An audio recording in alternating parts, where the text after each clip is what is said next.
ఇంకొక రూపంలో నువ్వు వచ్చినావు కదా ఆడ కూర్చుంటాను అని మాట ఇచ్చినావు కదా, అట్లా 10 జనాలకు మంచి చేస్తామని మాట ఇచ్చినావు, నిలబెట్టుకుంటావు అనేది నాకు నమ్మకం ఉంది.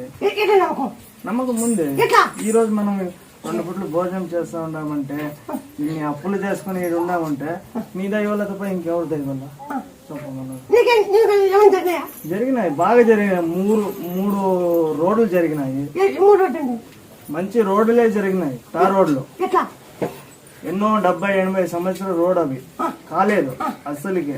ఆ చిన్న ముద్దలమ్మని నిన్ను తలుచుకొని కూర్చోపెట్టిన తర్వాత 3 నెలలు అది రోడ్లు వేపించినావు. సగం అప్పులు తీర్పిచ్చినావు. ఏమంటే ఒక పని చేసి చూపిస్తానన్నావు, మరిష్ట పని ఈ పాపకి కావాలి. అవునులేమ్మా అట్లా పెట్టి